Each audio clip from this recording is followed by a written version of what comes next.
Whoa. That's a sexy truck.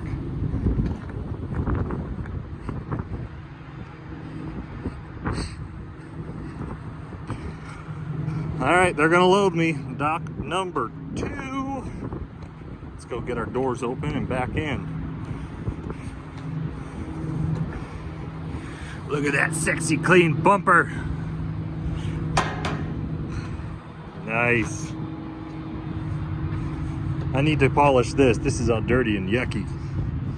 But this is clean. Clean and mean and green. Well, not green, we're red.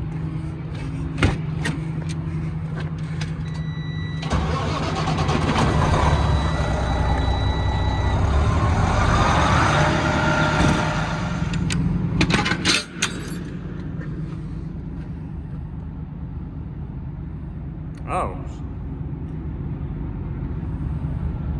Forgot there's a load bar in here. That is not my load bar.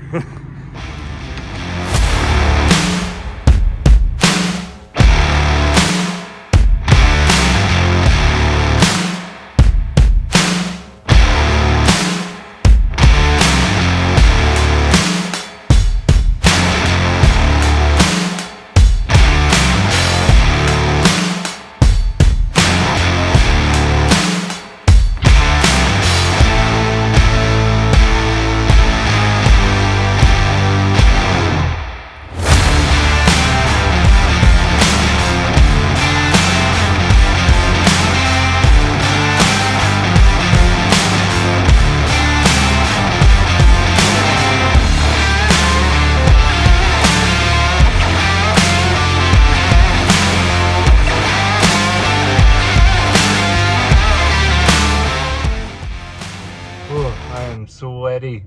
It is freaking hot today, dude. So I'm here at the dock. I didn't do a very good job of backing in. I'm not as straight as I should be. But luckily nobody's here. Nobody's in any of the other dock doors, so, and he already locked me in, so I can't move. It always makes you feel dumb when you think you're like, oh, I got this, I'm nice and straight. And then you back up to the door, you stop and you go out and you're like, oh.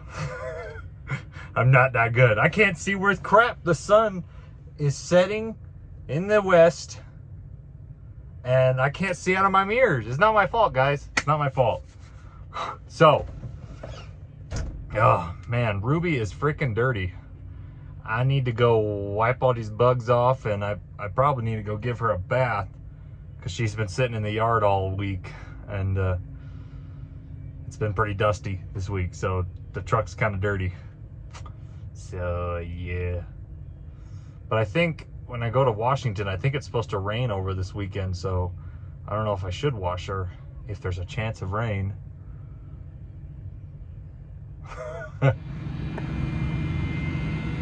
I may be colorblind, but that looks green to me. Let's go.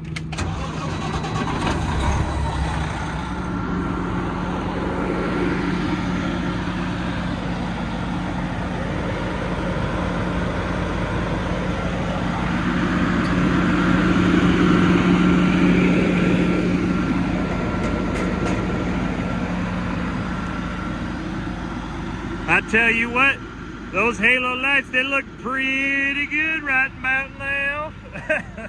Oh man.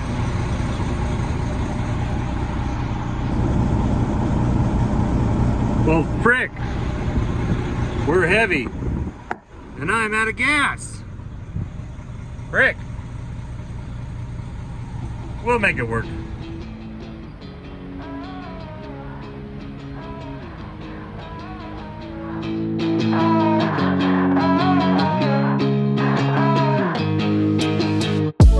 There's no fingerprints on my walls, no messages or missed calls. Didn't even care to say goodbye. Guess I pushed you over the edge. Maybe we're just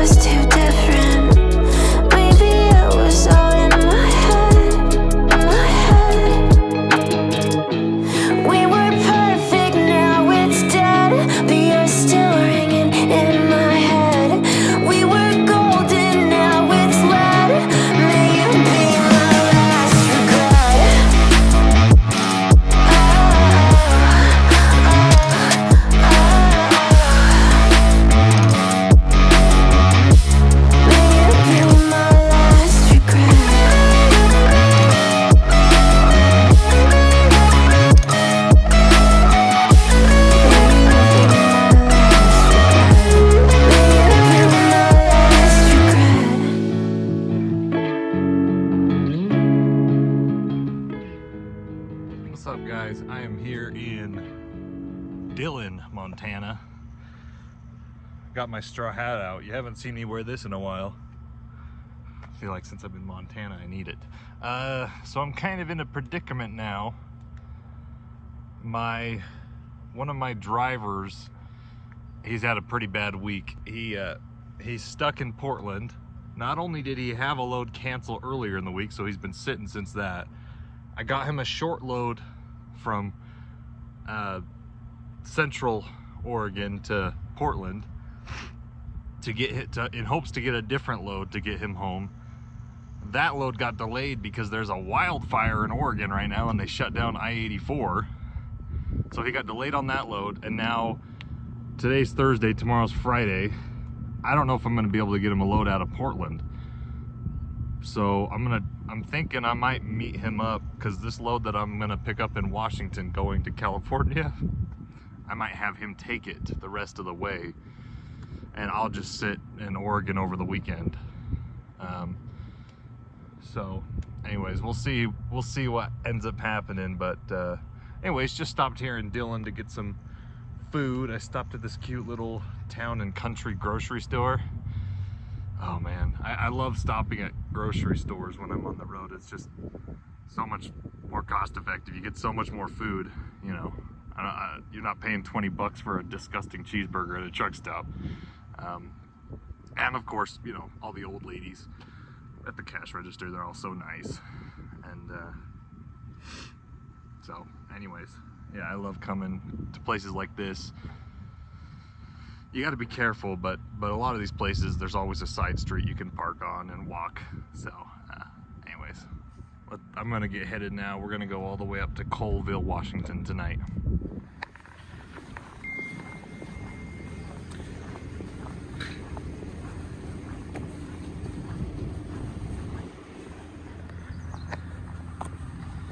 Oh man, oh man, oh man.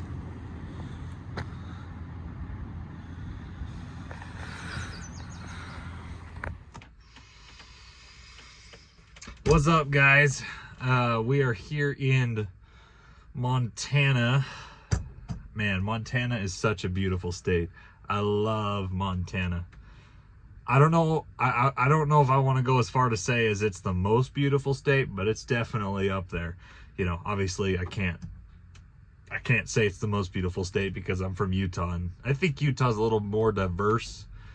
But some of these places, you know, especially Kalispell, it's pretty hard to argue with the scenery here. I mean, you got these green mountains, especially this time of year, the snow is kind of melted and everything's still super, super green.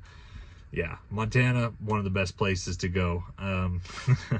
If you're going on a road trip, I-90, that's a pretty good trip to take. So I've been watching my temperature gauge. We're almost back into Idaho, the Panhandle, just here at this rest stop. But I was a little bit worried after we swapped bumpers to this Peterbilt bumper. I was a little bit worried because, so here's a picture of Ruby before.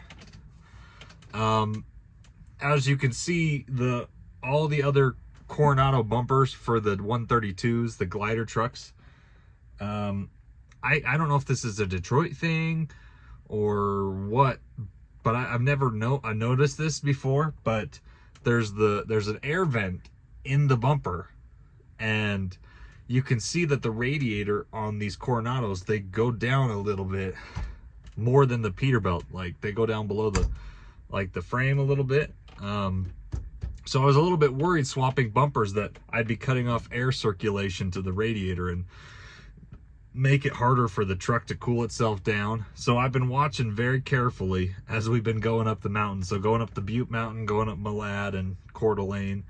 I've been watching the temperature gauge, and she hasn't even gotten like to 200 degrees. She got up to 200 degrees once, but I didn't even get hot enough for the engine fan to kick on. So I think we are in the clear. I think we're safe. I don't have to worry about overheating, but yeah, I was getting really worried about that. Like, oh, am I damaging the truck by cutting off circulation below the bumper?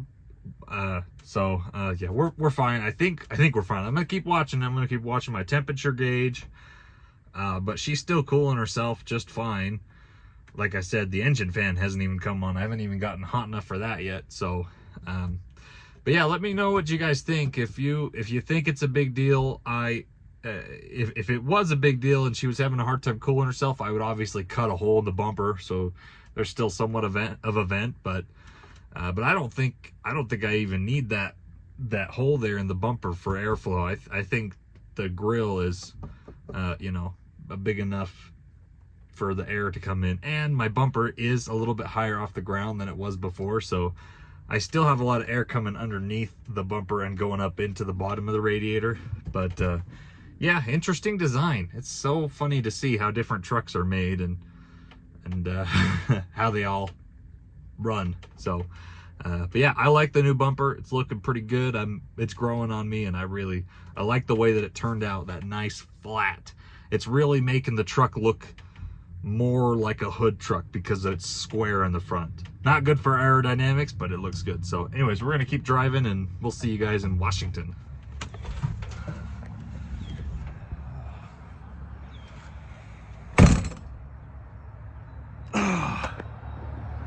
What's up, guys? We are here in Colville, Washington. I've actually been here a few times before.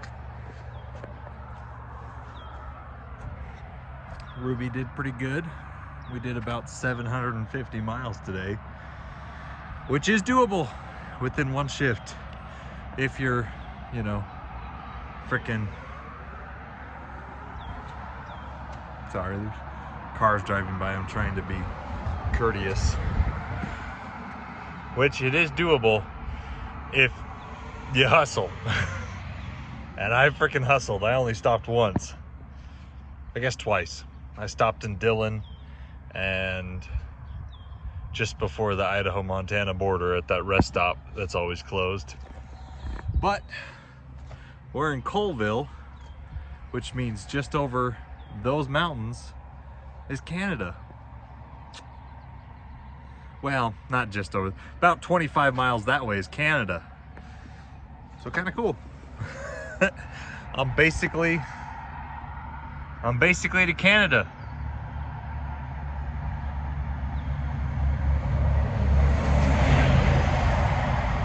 I don't know why this road's so busy today. Maybe I should get back in the truck. But yeah, we're gonna be delivering here at this place tomorrow morning. I've been here a couple times actually. They're pretty cool. They get you in and out pretty quick. So I'm just gonna sleep here on the shoulder of the road. This road is not very busy, but for some reason there's a lot of cars right now. Also, I'm freaking pissed. Let me show you. McDonald's. I wanted those new McFlurries. McDonald's came out with a new s'mores McFlurry, and I really wanted one. And their ice cream machine is broken, so I don't get a McFlurry, but it's probably for the best. I don't need it. So anyways, stay tuned, guys. We'll see you in the next video.